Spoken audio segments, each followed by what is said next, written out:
What is up, and welcome back to some midweek Grand Prix World, where we return for our season opener, which traditionally will begin with an episode dedicated to a pre-season build-up. So we'll take a look at which engines are powering which cars and which driver is driving where, and make some predictions. And then later today I'll do a separate episode, which might go up today, might go up tomorrow, which will cover the first round, maybe the first two rounds of the 2002 season. Before we kick off, I've had two more emails. Thanks for those, guys. Please keep them coming in. And I've had some comments on videos. The comments we'll cover during the main episode, but the emails I wanted to cover separately.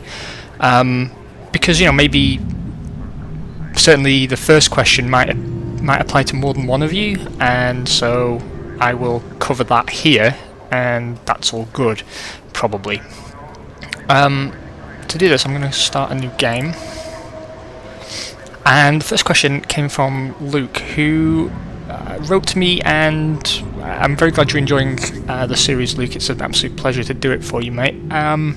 He was asking, what's the deal with some of these teams? He's familiar with some names, not so much with others. And, if it was maybe before your time, maybe you're not so familiar with some of the older teams and what was going on at the time. So around this period, this game is set, at least the first season is set in 1998. This was following Williams' sort of minor period of dominance, where they won the 96 and 97 World Championships with Damon Hill and Johnny Newhouse, or Jacques Villeneuve, as he's known in real life. And following on from that period, this is when Williams sort of started, I would call, their decline. Some would argue that the BMW Williams period sort of reflected a return to form, but they never really captured the glory days of the early and mid-90s, to be honest. Anyway, Williams you'll still know because they're still in, and Ferrari, of course, is Ferrari. Benetton, who finished third in the 1997 championship, they went on in 2000 or 2001 to be completely owned by Renault, and they were rebranded as the Renault Works team. That relationship came to an end sometime around 2010, 2011, when they rebranded again to, first of all, Lotus Renault, and then Lotus. And as those of you who are awake and have been keeping up with recent happenings will know, they have now returned again to being the Works Renault team. So quite a storied history, this team. They began originally before they were Benetton,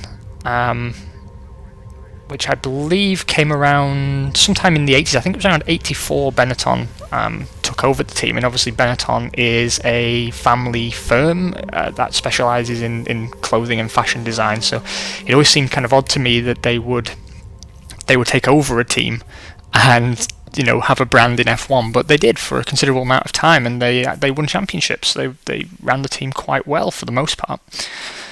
McLaren, as we know, are McLaren. This 1998 was a start of kind of a McLaren renaissance, if you will. You'll already be aware of them. So Jordan, these years were sort of the best years for Jordan, I feel. Sort of between 97 and 2000, they were kind of on top of their game, really. They had a particularly good year in 99, I think it was. Jordan went on to eventually go out of business to some degree as a result of a lawsuit. We all remember, or some of you may remember, the Vodafone branded Ferrari cars. And the assumption from Eddie Jordan, who obviously founded and ran Jordan Grand Prix, was that he had a deal in place with Vodafone for them to become the title sponsors of the team, replacing Buzzing Hornets, as you see in this game. And he took them to court, and the court found against him, and given that the team had already lost tens of millions in sponsorship they thought they already had, they also had to cover legal costs. And that basically crippled the team financially, and Eddie was left with no choice but to sell out. The team was originally taken over by Alex Schneider and the Midland Group. The team competed as Midland for one or maybe two seasons, up 1.5 seasons, I think it was, before being taken over by Spyker, the Dutch sports car manufacturer. Spyker ran the team for a year as well before they sold out to a consortium and became what we now know as Force India. And I, like many other people, thought Force India was going to be another sort of transitory owner of the team that it didn't fit, to be honest, with F1 at the time. And again, that's not European snobbery or anything. It just sort of seemed like another group of investors had these big ideas. But credit to Dr. Malia and his fellow investors, and all the people involved in that team, because Force India have sort of grown from strength to strength really over the last it must be 9 years now. So they're stayers, and they've really stayed put. Moving on to Prost. Prost first competed, I think 97 was their first season, or was it 98? It's right in front of me on the screen. I'm an idiot. It's all right. They took over the Ligier team. Now, I had a lot of fondness for Ligier, who still operate today as a car manufacturer. They specialise in microcars. So, whenever you're wandering around some European city and you see those teeny tiny little vans that dash between shops, there's a good chance that what you're looking at is a Ligier. And they've always been a very interesting company, Ligier, in the sense that they make these tiny little cars, and they've dabbled with electric cars now. But they also had a Formula 1 team and were very prolific builders of sports cars for endurance racing and so on. They are actually, I think they're in some form of prototype racing right now, actually. So Ligier is still going, although tragically we did lose founder Guy Ligier not too long ago now. Anyway, Ligier was out of the hands of Guy Ligier since 1992, and the team went through ownership of two or three people, I think, before former world champion Alain Prost picked it up for 1997. The team did very, very well 97-98, and then just plummeted into obscurity. And they closed their doors at the end of 2001 after completely running out of money. Now, in their defence, and if you take Alain Prost's word on this, Prost went out of business without an obscene level of debt. His argument was, well, we had no capital to work with, but that's because we always paid our suppliers. And you've got to sort of have some sympathy with him, because he seemed out of his depth from almost day one, to be honest, but you could tell the guy did his absolute best to keep the team going. It was the last truly French team in Formula 1, and we've not had one since, and I consider that a bit of a tragedy as well. The cars were always beautiful in that sort of very rich French racing blue. It was a great place for French brands to come together, and they did. It was very much a national project almost. If you look at the car for 97 and 98, you've got Bic, you've got Alcatel, Peugeot Power for 98. You have this just conglomeration of French brands with a French lead driver in Olivier Panis. And, I think there's a place for that. I'm not a nationalist by nature, but I think there's a little bit of a place for that here and there. Just how Ferrari has been sort of the quintessentially Italian team. Sauber are still Sauber, and God love them.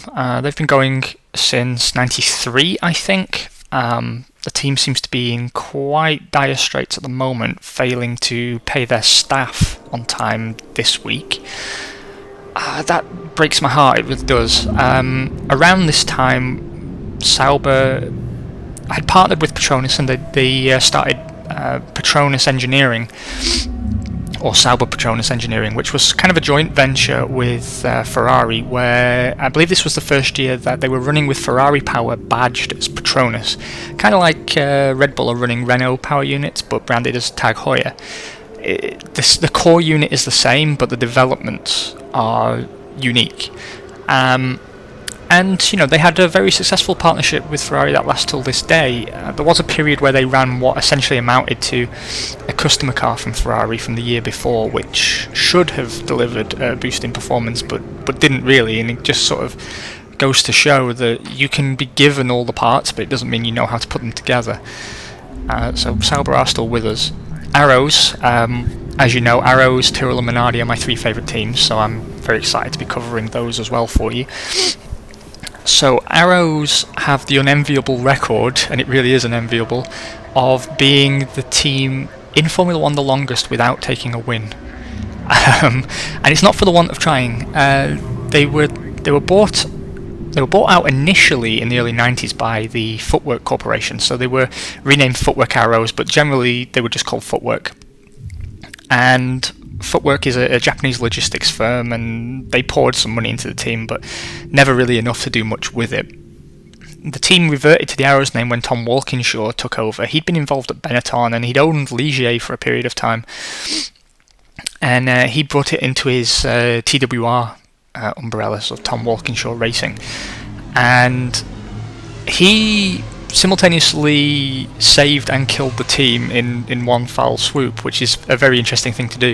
In 1997, Arrows had been running with Yamaha power, and Yamaha were at the end of a sort of 5 or 6 year dalliance with Formula 1, where they tried incredibly hard to make an engine competitive, and it just hadn't worked. It wasn't that it was necessarily always down on power, but they could never get everything the way it should be. What Arrows did was take over Brian Hart engines, and I believe they bought some schematics or some elements of the Yamaha engine program, and they decided that they were going to do everything in-house from 1998 onwards. The car looked fantastic in 1998. You see that striking black and white, and black and white cars can be very, very boring, but what they did was pure black and white. And it looked fantastic, it really did. I don't think the Arrows A19 or the A18 before it were fundamentally bad cars, and they actually went on in their final season, 2003. They'd switched to Cosworth power at this time, and they were running as Orange Arrows, and the Arrows A23 was a fantastic car. Very, very well designed for the time and for the budget that Arrows had available to them, and it shows how strong it was, really, that the Arrows A23 in more than one guise has come back into Formula 1 at different points. It came back in 2005 with Super Aguri, who ran a modified version, and I believe the Arrows A23 was some way involved with Team Lotus Caterham. That some elements of that design or that design concept went into their cars, so it stands as testament, really, that Sergio Rinland did a really fantastic job on the A23, and I think Arrows went out of business at a really tragic time. I think if someone had stepped in and given them some investment or taken over the team, I think they were in a healthy position to take a step forward. So I'm very, very sad that they are no longer with us. It was a team with a long history, and it's sad that they're gone, and you probably won't know of them today unless you're a similar age to me or older. Stewart Grand Prix was on paper the first Scottish Formula 1 team I think ever. In reality they were based in Milton Keynes, but they were owned and operated by two-time world champion Jackie Stewart, who I'm a huge fan of, and his son Paul, who'd been running racing teams in lower formulae and had a lot of success, and Jackie just turned out to be a consummate professional businessman, who's great with people, who's very, very on the ball, does things by the book and with great respect for people, and that enabled him to bring on board sort of a very massive investment from Malaysia, from the HSBC banking group, Texaco, and particularly from Ford. The team, to a large extent, was underwritten by Ford, who sort of came back into F1 in a way that they hadn't been involved for a while, with a real works effort and making use of new technologies and developing new technologies rather than just trading on the name as they had in the mid-90s.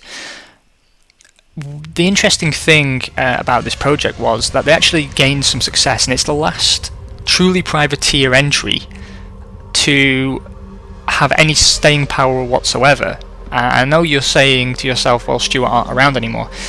What you've got to bear in mind is that Stewart eventually went on to become Jaguar, and that was down to an encounter with a representative from Ford who attended a Grand Prix and saw fans going nuts waving the red flags of Ferrari and asking why people weren't waving Ford flags.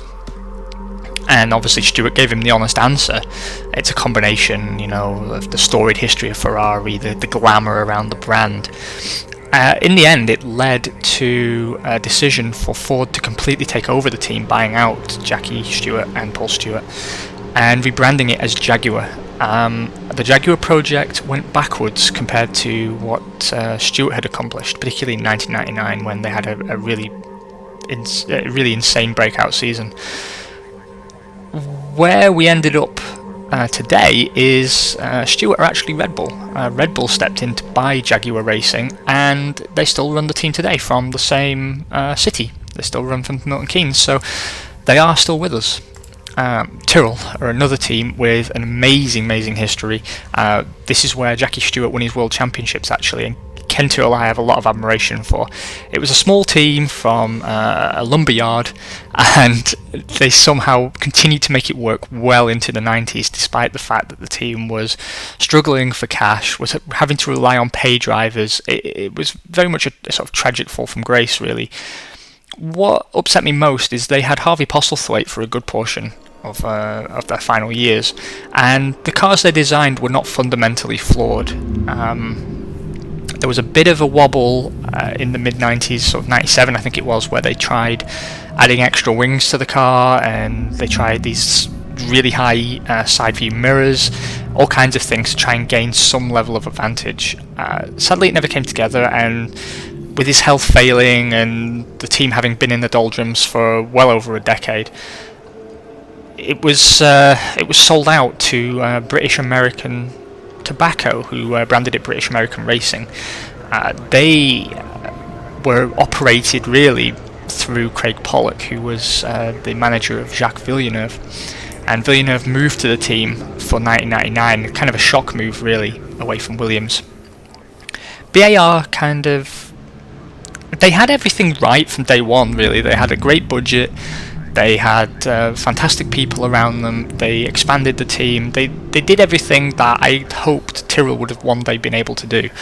Unfortunately, there was no love really for the British American Racing brand, as it were, and although they had some level of success and they did develop strongly, it ended up with their partnership with Honda, resulting in a total Honda buyout. Obviously, Honda eventually pulled out of Formula One, and the nascent design went on to become the World Championship winning Brawn car, so a lot of egg on Honda's face there. With that in mind, Brawn sold out themselves after a single year, and Tyrrell today you'll know as Mercedes GP, where Lewis Hamilton and Nico Rosberg are completely dominant and look to be dominant going forward. Then, of course, everybody's favourite Minardi, founded by Giancarlo Minardi and operating from Faenza in Italy. Minardi, my love affair with Minardi is just massive, and I think it is for most Formula One fans. You always wanted them to do well. They often surprised you at least once a season with a result that you didn't expect them to be capable of, sometimes through attrition, sometimes on merit. I think we all remember Mark Webber's points finish for Minardi after Paul Stoddart took over the team. They were famous for creating very competent chassis designs on a fraction of the budget of the big boys. I mean, a real tiny fraction. They also had this great family feel where, you'd get home cooked pasta. The entire team would get home cooked pasta. Anybody could wander into their pits and help themselves to some of the best coffee that could be found in Formula One at the time. It was a very open team, very free from the usual corporate culture that you found. Minardi's biggest downfall, in his own words, was that he didn't learn English, and English was the language of Formula One. It meant he didn't get the deals that he should have got, and it meant the team was perpetually struggling for money when it didn't need to. He was very heroic at bringing drivers in on merit, even though he needed pay drivers. And 1998 is a bad season to look at because we have 2 pay drivers in the race seats, but that really wasn't par for the course for Minardi. Minardi were eventually bought out also by Red Bull to become their junior team Toro Rosso, and the good works continued. I think if you look up and down the grid, if you look at teams that are run well with a small budget, no debt, and consistently put out fantastic chassis for a fraction of the cost, then you look no further than Toro Rosso.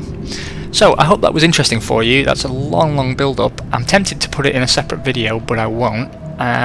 Maybe I'll put a way for you to skip through to the start of the episode without having to listen to me waffle like this, but hopefully that was helpful.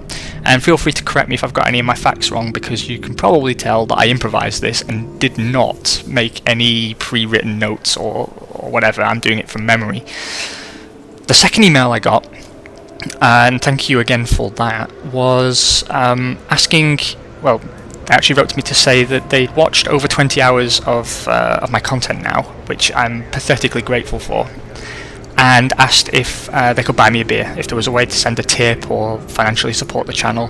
The answer is no. The fact that you've watched 20 plus hours of me waffling about Formula 1 or being incompetent at other video games is more than reward enough for me. I'm not here to make a quick buck. I think there's no reason why you should be going out every day working hard to give me money just for playing video games that I were going to play anyway.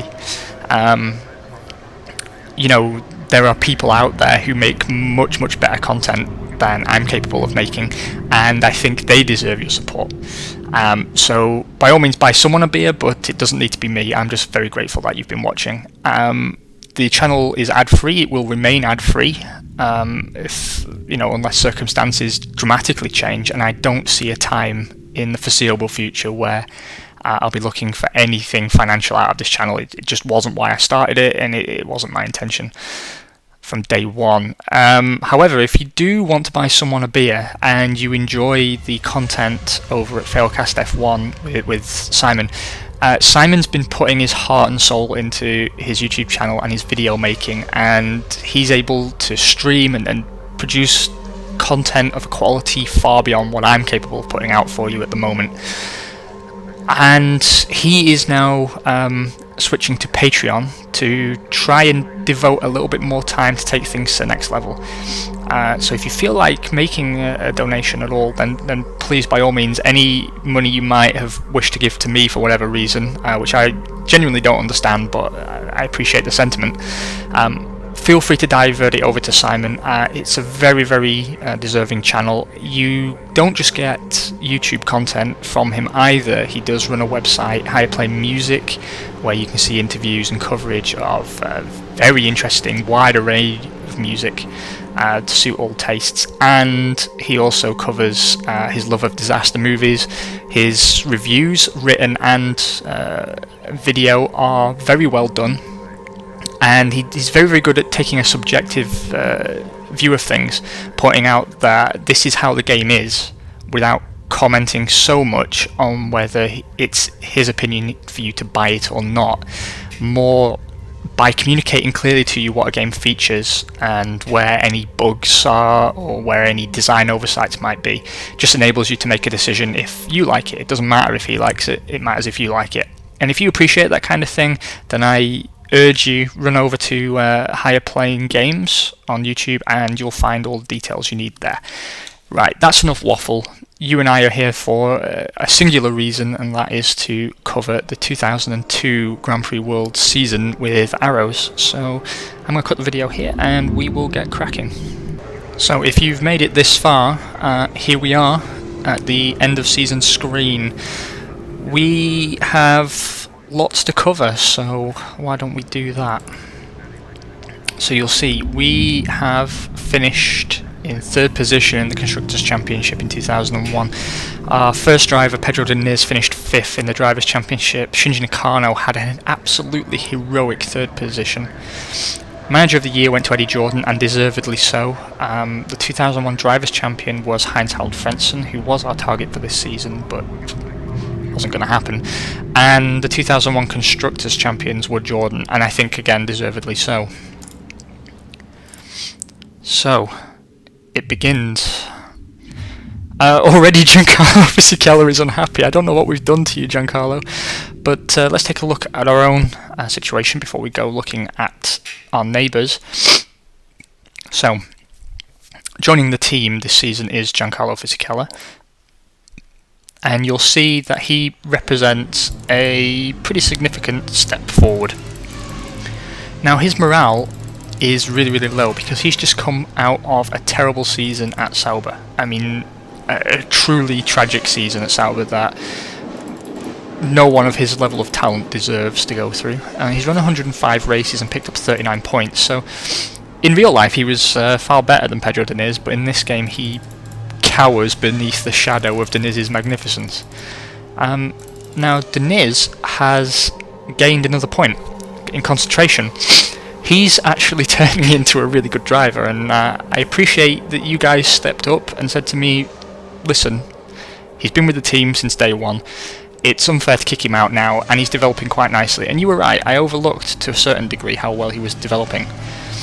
Our long-term strategy now, I think, is, first of all, I genuinely believe there's no reason why we can't win the championship this season. And possibly next season, depending on how negotiations go this year. We could even lock in a sort of period of dominance, and that can become boring to watch, I imagine. So here's the deal. We're going to keep pushing, and if we reach a point where, probably going into 2004, we find that we are pretty dominant, we're going to give Carl Eisen a shot at a race seat. I think, he's been a test driver all through his 20s, and he's already reached 31, and he's still not got a race start to his name. He's not complained, his morale has stayed good even during bad times at the team, so I think we will give him a shot at some point. Rob Armstrong stays on with us for another 2 seasons as commercial manager. Not as strong as we would have hoped, but there we go. Loic Biguar has retained or gained, I forget actually. Regardless, he represents a cut of 1/5 against the very talented Rory Byrne that we had last year. He's with us for 2 seasons, so we're pretty safe actually, with a 4-star designer there. Rory Byrne is available again next season, but I'm imagining his costs now are huge, nearly 5 million. What we really want is Mike Gascoigne. Mike Gascoigne is less than half the price of Loic Biguar, and equally talented. We might make a move for him at some point, even though that pisses off Loic. John Barnard returns to the team after a period of absence. He's only here for 1 season, so we have to move quite quickly to snatch someone up to replace him. Now, the only way to go forward at the moment would be to pick up Adrian Newey. Adrian Newey is a complete genius, everyone knows that, but he's also $11.3 million, and that's too much money for us. It really is beyond our limits, which means at the moment we need to go Barnard or back. So that's worth remembering. Nigel Stepney, we kept him on at the team despite having a deal in place with Carl Gaydon. Carl Gaydon is $200,000 a season more expensive, but the reason we kept Nigel was because he has a synergy with Pedro Diniz, which means both of those people will perform a little bit better when they're together. So I think we've probably got a really good deal there with our chief mechanic. Moving on, let's take a look at where we are elsewhere. So the AR2002A is a Peugeot-powered car for the 2nd season, and it's the first time, I believe, it is the first time we've gone into a season with the same engine supplier as last time out. Now, we've got a full sponsor package, which is very good, and for the first time we've got a works tyre deal for 2 seasons. That is incredible. We've moved away from Bridgestone, and that to me represents the biggest potential cause for trouble, all in all. The tyres behave very differently between brands. That's the first thing to say. And we've been designing cars consistently to run on Bridgestone rubber, and now we've switched to Goodyear. And there's a chance, first of all, we have no knowledge of how the compounds operate. We know last season our car actually was very, very good on the Bridgestone hard compound. We don't know anything about how it performs on Goodyear rubber. But let's take a look what tyres we've been provided before we go on to who's using what. Tyres in general have gone backwards. The compounds teams are receiving this year from both suppliers have gone backwards. And we have got a very poor hard compound tyre in terms of tyre life. So poor, in fact, that I don't think we can run that compound right now realistically. It's just not worth it. In terms of rigidity, we look very, very good. And in terms of grip, it's comparable but worse against Bridgestone. The soft tyre does seem to want to be on. The temperature, it activates very, very easily. It's very good at managing temperature. I think it's a no-brainer really to be running the soft compound initially until we develop the hard. It doesn't mean our car will synergize well with it, but it gives us the best odds. Looking at the engine situation, we are very, very, very far down in terms of reliability. That is a major problem. Additionally, power is not great either. Mercedes have addressed their own reliability problems quite significantly. Ferrari's engine has gone completely backwards, and no one's working with them this season. Meanwhile, Mugen and Honda have taken a step forward. Look at that. Ford have a very respectable engine, but it has gone backwards. And Mechachrome continue actually to be respectable. The rigidity of the engine is very, very poor, but it's respectable. No one is using heart power because why would you? I would go so far as to say the engine to have for round 1 is the Mugen. Because it's average across the board, whereas the Mercedes-Benz, I don't expect them to do particularly well in Australia because the cooling requirements for that engine are horrific. Whereas we won't have that sort of problem, but we've got an inherent mechanical reliability problem. So the Peugeot engine doesn't really inspire us with confidence. Looking at our fuel for this season, pretty much how it was last year. We've got a little bit of a power gain, but mechanical sympathy isn't great, which is going to exacerbate that reliability problem. So, moving on, how is our technology faring? We have much better statistics on our car this season than last season, which is encouraging. We've still got a reliability problem, but it's nowhere near as severe. We've got a brake reliability issue that I will address first of all. It's also got a performance issue, but our electronics are as good as they can be. Hydraulics are not far behind, and suspension is looking pretty tasty as well. I'm going to address the brakes problem straight away. Absolutely straight away. We're developing a traction control system, which I will leave some people on just to get it finished, but our aim is to make inroads already on next season's car, for obvious reasons.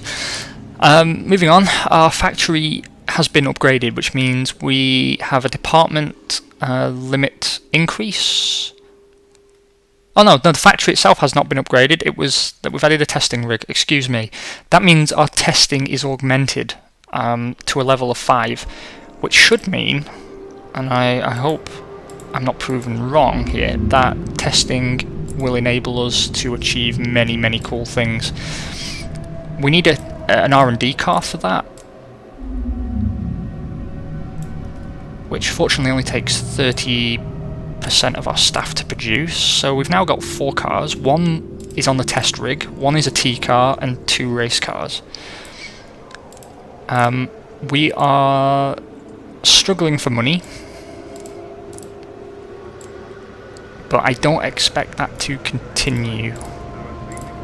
That would be my early analysis. What I'm going to do though is look at selling a little bit more of the team to tide us over. Yeah.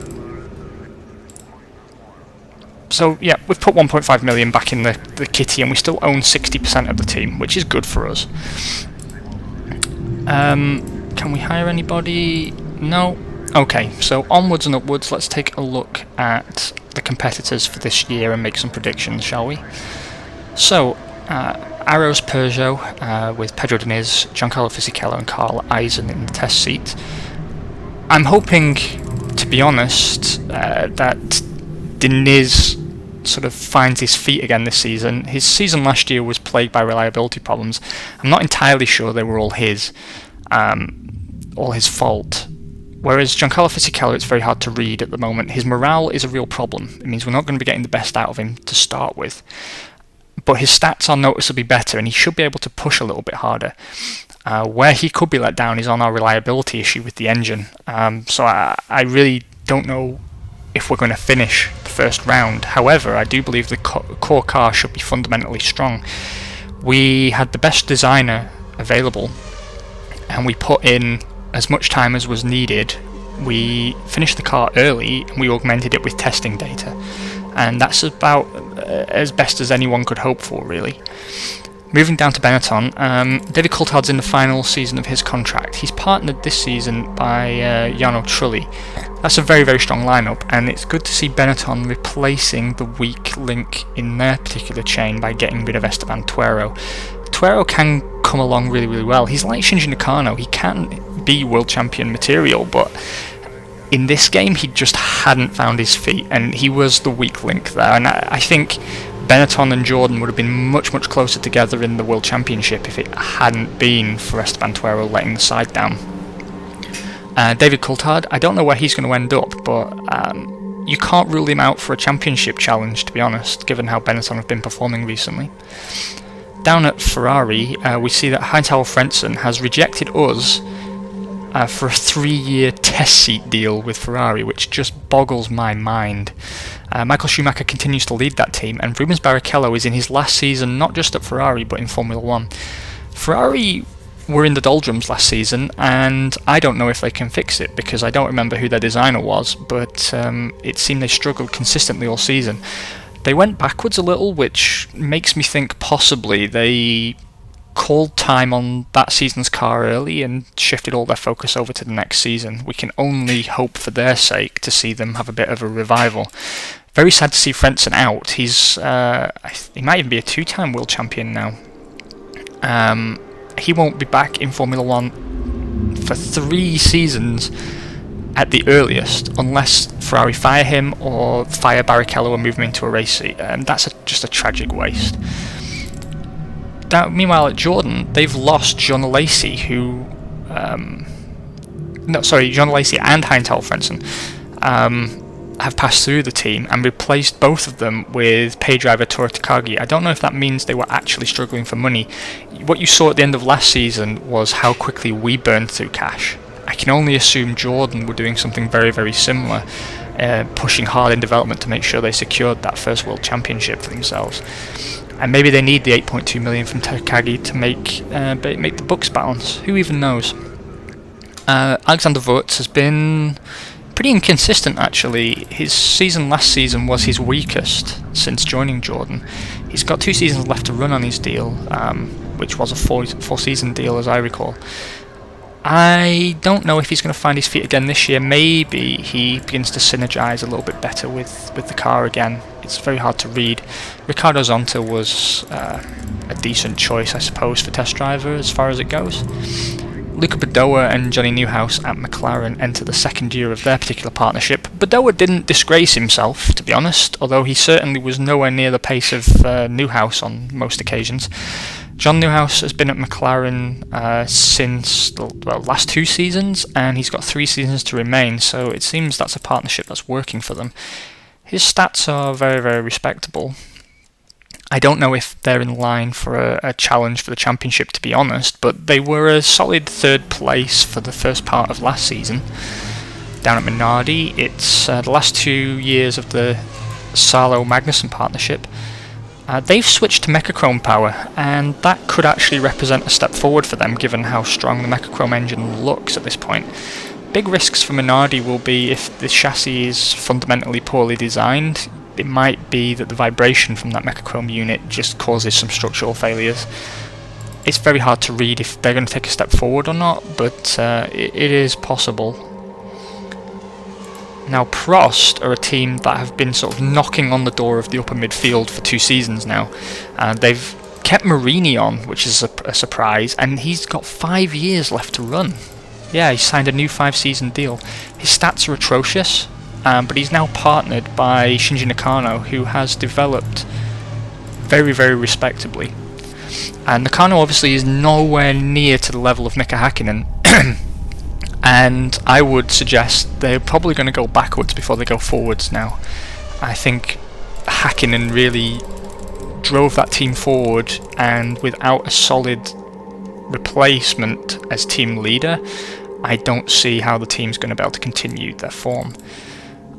Over at Sauber, Jean Alesi leads the team for the 2nd season, joined by Juan Pablo Montoya, who has finished his 3-season stint at Tyrrell.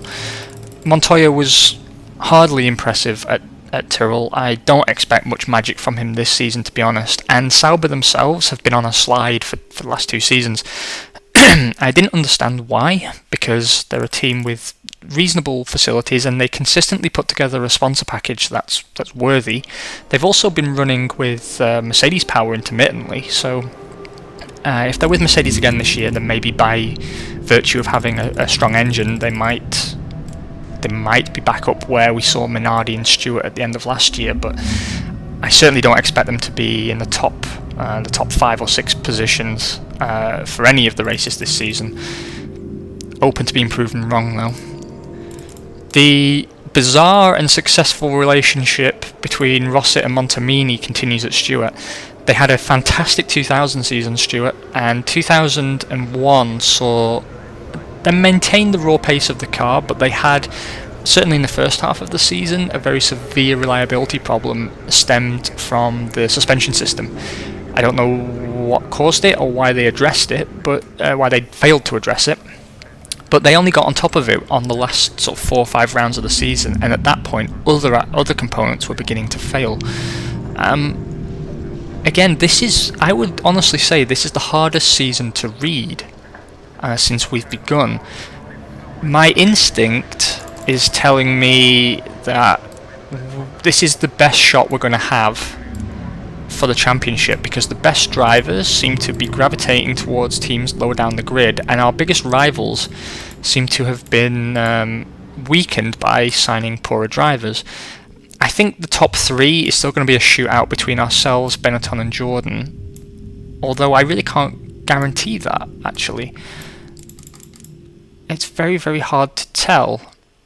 Now, behind us, I could see Stewart being directly behind that group of 3, but McLaren you can never really write off. Prost, I actually see Prost going backwards. I'm going to stick with that. I expect Minardi to go forward before Prost does at this stage. Stewart, it's anyone's guess. Likewise with Tyrrell. Tyrrell have signed Esteban Tuero and Damon Hill, which is, even though Tuero's had very poor run at Benetton, that's a driver team that is capable of taking the team forward. Whether they've got the car to deliver on that is anybody's guess, because they've been ahead of the Williams and mixing it with the Ferraris and Saubers. So they have certainly made some gains, but whether that carries over to 2002, it's very, very hard to say. If it does, then I expect this driver team to have them knocking on the back door of the Prosts, the Stewarts and the Minardis. Now Williams, Johnny Herbert and Eddie Irvine continue their partnership for a 2nd season. Williams are in a bit of a mess. We know they don't have a works tyre deal or a works fuel deal, and I don't believe they have a works engine deal now either, so they're suffering for money, they're not getting manufacturer support, and well, they were dead bottom of the timing sheets for most of last season. I can't see that turning around magically, although it has happened in other games. So I would ask you to give your predictions in the comment section below, but I'm going to record round 1 the same day, so I won't have time to read or discuss your own feedback. Excuse me. And now, what's most interesting for me is that Mika Hakkinen is currently without a drive, and that encourages me to make a pop at signing him, but at the same time I think our drivers are going to need some time to settle in, and I don't really feel either of them deserve to be punished. I'm going to go over your comments shortly, but first we're going to take a look at who's powered by who this season. So let's take a look at that. Looking at the engine situation, Ferrari are not supplying anybody this season, and their engine has taken a very significant step backwards. It seems working solely with Jordan last year did not help them, and Jordan obviously weren't pulling their weight in terms of development. Over at Mercedes, Ferrari have a Works Mercedes deal, as do Benetton. Jordan are a partner of Mercedes-Benz, so they're no longer Works powered either, which is very, very interesting. It's obvious, I think, that Benetton should be their preferred partner, but I wouldn't be surprised to hear that it was Ferrari. Whether either of those teams has total control over their own engine development is debatable, and I imagine control probably lies with Benetton based on last season's form. Moving over to our own engines, Peugeot, we've taken a big hit on reliability and power. Those are two very, very key elements of any engine, and I don't see that doing us much good going into a race like Australia. The reliability is more of a concern than the power deficit, because if the car is slippery, then I'm sure we can get something out of it. We are joined for second season at Peugeot by Tyrrell, who have a partner deal. They will benefit from the R&D we've done last year, just as we do, and you'll notice that we have the engine is actually lighter than the standard Peugeot engine has been previously, and the heat management is excellent, and that's not wholly, but in part down to how much testing we did last year. Going into round 1, I stand by my analysis that the Mugen Honda is the best engine on the grid. It's reasonably light, it's very, very responsive compared to everything except the Ford. The power is respectable, it's more reliable than the Peugeot and equally reliable to the Ford. Its heat management is more than good enough for most teams' needs. But they only give out partner deals, so we know that Prost and Stewart are both on Works deals. Now that actually changes my assumptions a little bit, because I was saying that I wasn't sure Prost or Stewart could make much of a leap forward this season.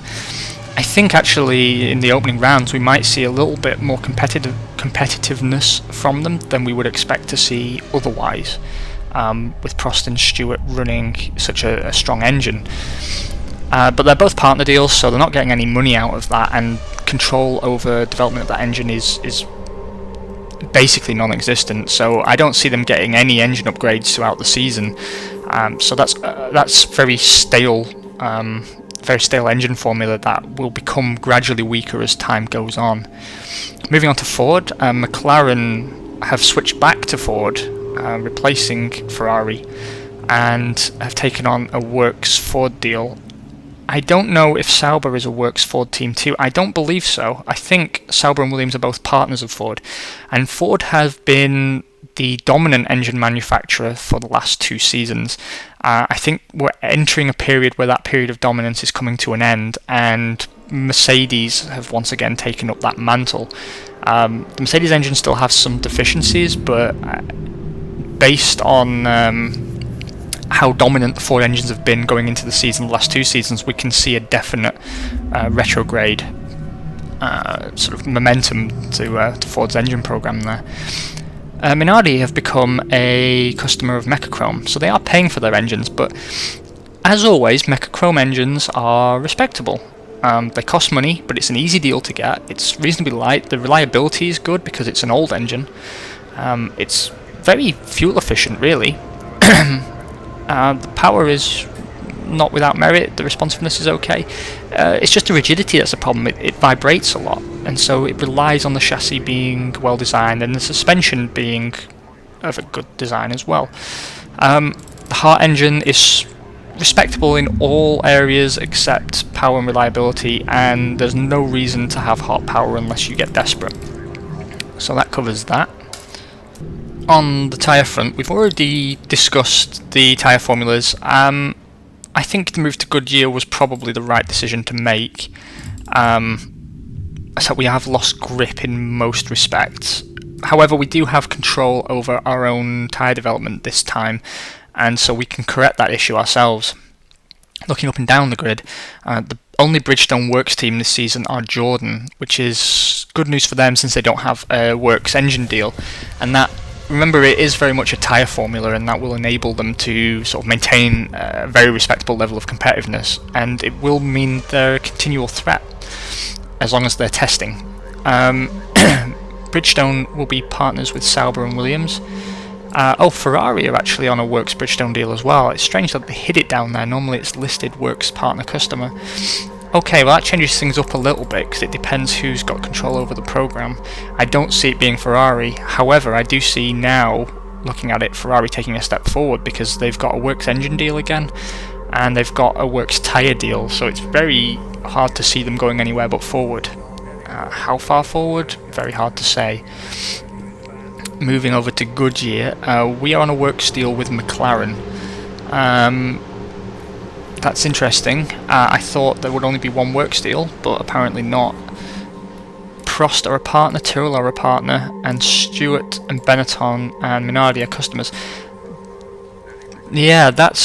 Stewart and Benetton being customers is actually something of a surprise. I'm going to revise my predictions. I'm going to say Prost and Tyrrell could go forward here, and Minardi and Stewart, it will be at their expense.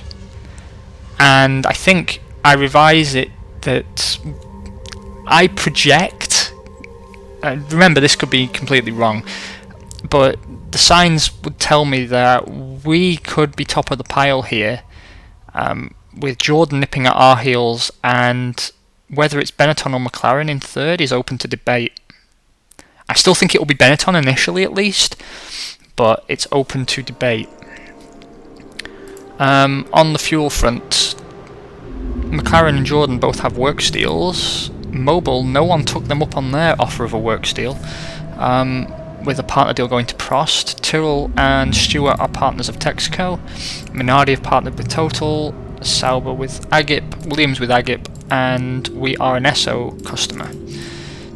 Ferrari is a partner of Elf, and Benetton is a customer. Ferrari and Benetton both opting for Elf is a little bit weird, but it does aid reliability. The interesting thing is that the Mechachrome powered the Mechachrome powered team has taken Total, which was definitely the right decision to make because it doesn't boost engine power particularly, but that vibration issue triggering reliability issues is mitigated somewhat by good lubrication, so that was a good call on their part. However, when it comes to fuels and lubricants, it's very hard to say exactly what extent they're going to have an effect on the championship. They do, but I think they have the least impact out of engines, tyres and fuels. So that was a somewhat rambly and incoherent look at the 2002 pre-season. Thank you so very much for joining me. I'm going to begin uploading this right away and get on with recording the first rounds. I hope you're as excited as I am. Before we leave, I just wanted to have a bit of a nod towards last season.